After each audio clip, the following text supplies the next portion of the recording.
അപ്പോൾ നെക്സ്റ്റ് വളരെ പ്രധാനപ്പെട്ട റെസിഡൻഷ്യൽ സ്റ്റാറ്റസ് ആണ് നമ്മൾ ഡിസ്കസ് ചെയ്യാൻ പോകുന്നത്. Residential status. ഇപ്പം റെസിഡൻഷ്യൽ സ്റ്റാറ്റസ് ഒരു ഇൻഡിവിജ്വൽ നോക്കിക്കഴിഞ്ഞാൽ നമുക്ക് ബ്രോഡ്ലി രണ്ടായിട്ട് നമുക്ക് ക്ലാസിഫൈ ചെയ്യാം. ഒന്ന് റെസിഡന്റ്, മറ്റൊന്ന് നോൺ റെസിഡന്റ്. ദെൻ റെസിഡന്റിനെ തന്നെ നമ്മൾ വീണ്ടും രണ്ടായിട്ട് ക്ലാസിഫൈ ചെയ്യുന്നുണ്ട്. That is ordinary resident, not ordinary resident.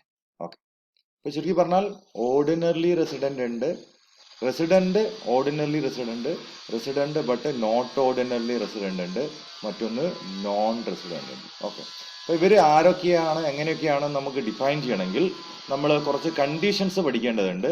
ആ കണ്ടീഷൻസിനെ ഡിസ്കസ് ചെയ്തതിന് ശേഷം നമുക്ക് എന്ത് ചെയ്യാം, ഇവരാരാണെന്ന് എക്സ്പ്ലെയിൻ ചെയ്യാം. ഓക്കെ, അപ്പോൾ അത് കണ്ടീഷൻ ബേസിക് കണ്ടീഷനും ഉണ്ട്, അതുപോലെ തന്നെ അഡീഷണൽ കണ്ടീഷൻസും ഉണ്ട്. ബേസിക് കണ്ടീഷനും ഉണ്ട്, അഡീഷണൽ കണ്ടീഷൻസും ഉണ്ട്. അപ്പോൾ എന്താണ് ബേസിക് കണ്ടീഷൻ നമുക്ക് നോക്കാം.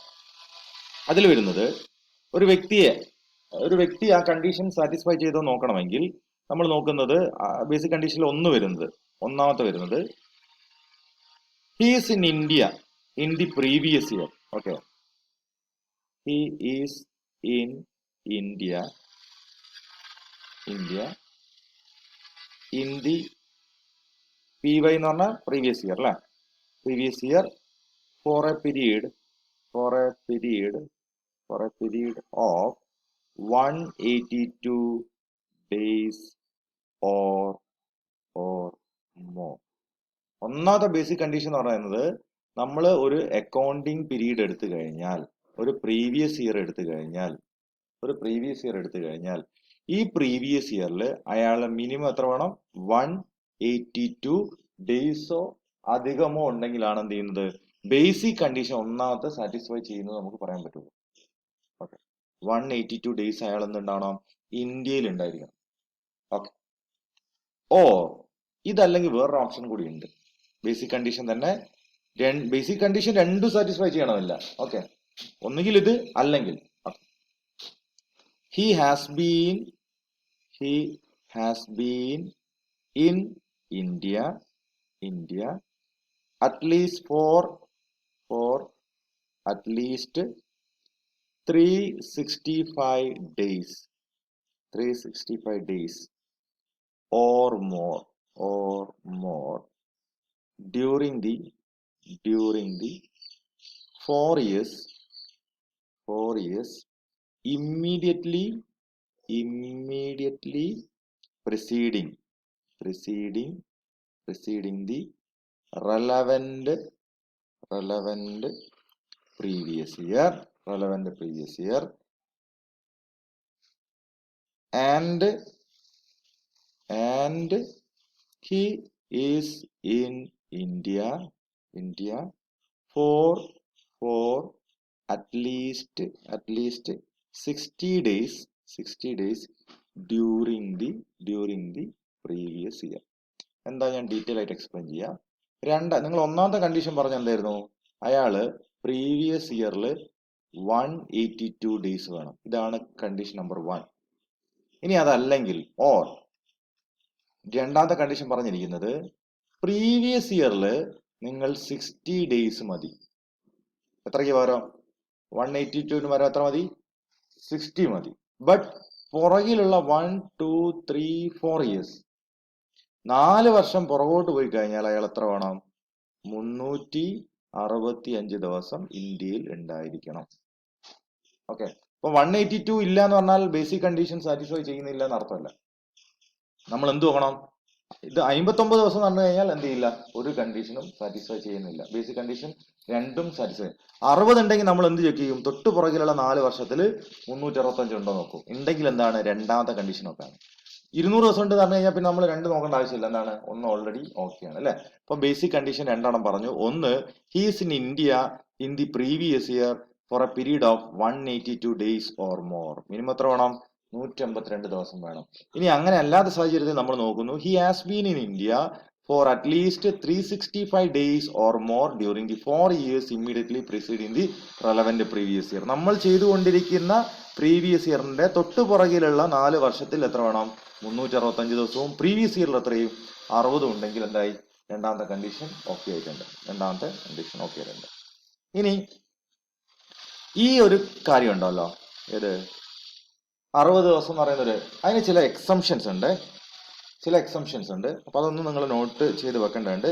N individual who is a citizen of India and lived in India and in any previous year for the purpose of employment, I mean leaves India വിട്ടുപോയിട്ടുണ്ട് employment പർപ്പസിന്, and as a member of queen Indian ship, okay, and must have 182 days instead of 60 days.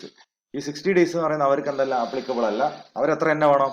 182 days തന്നെ വേണം. അപ്പൊ അങ്ങനത്തെ ചില 2 exemptions ഉണ്ട്, അത് നമ്മളൊന്ന് നോക്കേണ്ടത്. സോ ഇതാണ് എന്ത്? Basic condition. Okay, basic condition അതൊക്കെ അല്ലേ? ബേസിക് കണ്ടീഷൻ ഓക്കെ അല്ലേ? ഇനി നമ്മള് അഡീഷണൽ കണ്ടീഷനിലേക്ക് പോവാണ്.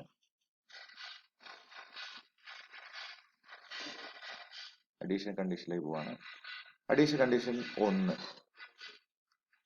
he has been in India, okay, has been in India for 730 days out of 7 years preceding the relevant previous year. Previous ഇയറിന് തൊട്ട് പുറകെയുള്ള 7 വർഷത്തിൽ അയാൾ എത്ര വേണം? 730 ദിവസം ഇന്ത്യയിൽ വേണം. അതാണ് additional condition 1.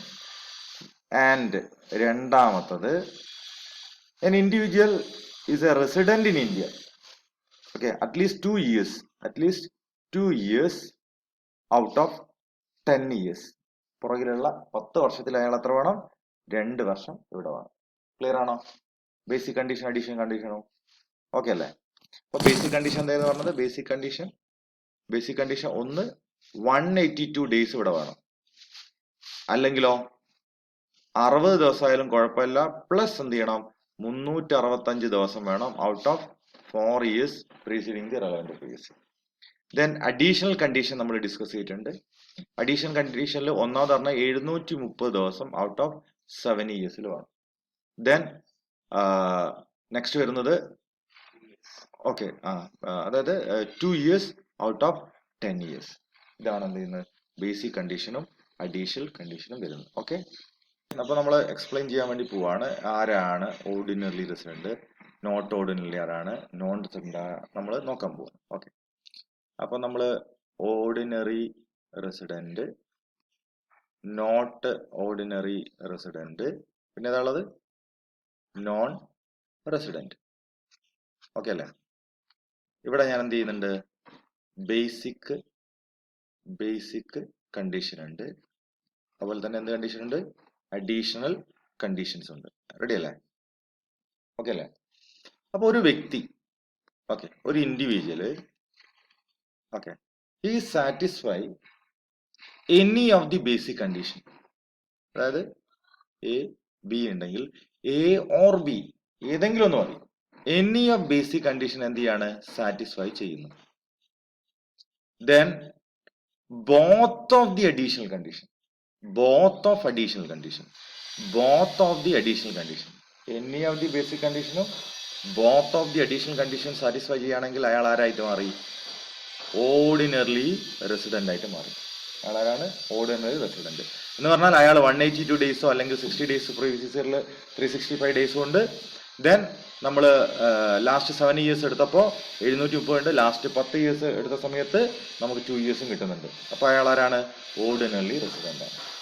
Okay, then next not ordinary resident എന്ന് പറഞ്ഞു കഴിഞ്ഞാൽ അയാൾ any of the basic condition satisfy ചെയ്തിട്ടുണ്ട്. ദെൻ അഡീഷണൽ കണ്ടീഷൻ സാറ്റിസ്ഫൈ ചെയ്തിട്ടില്ല എങ്കിൽ ആരായി മാറി? നോൺ റെസിഡന്റ് ആയിട്ട് മാറി. കാരണം ഇതിൽ ഒന്ന് മാത്രം ചെയ്താൽ പോരാ, രണ്ടും എന്ത് ചെയ്യണം? സാറ്റിസ്ഫൈ ചെയ്യണം. അപ്പൊ ഒന്ന് ചെയ്തില്ല എന്ന് പറഞ്ഞു കഴിഞ്ഞാൽ അയാൾ ആരാണ്? നോട്ട് ഓർഡിനറി റെസിഡന്റ് ആയിട്ട് മാറി. Not ordinary resident just satisfy basic condition only, but in case of ordinary resident he will satisfy both basic and additional. Then ഇവിടെ നോൺ റെസിഡന്റിന്റെ കേസിൽ if one person failed to satisfy any of the basic condition, he will be treated as non-resident. ഇത് അത്യാവശ്യം ഒരു detailed ആയിട്ട് നമ്മൾ എക്സാമിന് ചോദിക്കുന്ന കാര്യമാണ്. തിയറി ആയിട്ട് ഇതിനെപ്പറ്റി ചോദിക്കും. എക്സ്പ്ലെയിൻ ദി ടേംസ് എന്നിട്ട് പറയും. അപ്പൊ അവിടെ നമ്മൾ എന്ത് ചെയ്യണം? Basic condition, addition condition mention ചെയ്തതിനു ശേഷം ഇത് ഓരോന്നും എക്സ്പ്ലെയിൻ ചെയ്ത് കൊടുക്കണം. ഇനി പ്രോബ്ലം ചെയ്യാനുണ്ടാവും. മിസ്റ്റർ എക്സ് അയാൾ ഇന്ന മാസം ഇന്ത്യയിലേക്ക് വന്നു, ഇന്ന മാസം തിരിച്ചു പോയി, പിന്നെയും വന്നു, പിന്നെയും പോയി, പിന്നെയും വന്നു, പിന്നെയും പോയി. അയാൾ കഴിഞ്ഞ വർഷങ്ങളിൽ ഇവിടെ ഉണ്ടായിരുന്ന ആളാണ്. അപ്പൊ അതൊക്കെ നമ്മൾ നോക്കുമ്പോൾ അഡീഷണൽ കണ്ടീഷൻ സാറ്റിസ്ഫൈ ചെയ്യുന്നുണ്ട്. ബേസിക് കണ്ടീഷൻ ഈ ഇയറിൽ എത്രയുണ്ട്? അയാൾ 55 ദിവസമേ ഉള്ളൂ. അയാൾ ആരാണ്? നോൺ റെസിഡന്റ് ആണ്. അയാൾ 60 ദിവസം ഉണ്ട്. പക്ഷെ പുറകിലുള്ള 4 വർഷത്തിൽ അയാൾ എത്രയില്ല? 365 ഇല്ല. അയാൾ ഇപ്പോഴും ആരാണ്? അയാള് നോൺ റെസിഡന്റ് ആണ്. ഓക്കെ. അപ്പം ഓർഡിനറി റെസിഡന്റ് ആണെങ്കിൽ ഇത് രണ്ടും ഓക്കെ ആവണം. സോറി, ഇതിൽ ഏതെങ്കിലും ഒന്ന് ഓക്കെ ആവണം. ഇത് രണ്ടും ഓക്കെ ആണെങ്കിൽ എന്താണ്? Ordinary resident. ഇതൊക്കെയാണ്, ഇത് രണ്ടും ഓക്കെ അല്ല, ഇതിൽ ഏതെങ്കിലും ഒന്നും ഓക്കെ അല്ലെങ്കിൽ ആരാണ്? Not ordinary resident. Basic condition രണ്ടും ഓക്കെ അല്ല എങ്കിൽ ആരാണ്? Non resident. ക്ലിയർ ആണോ?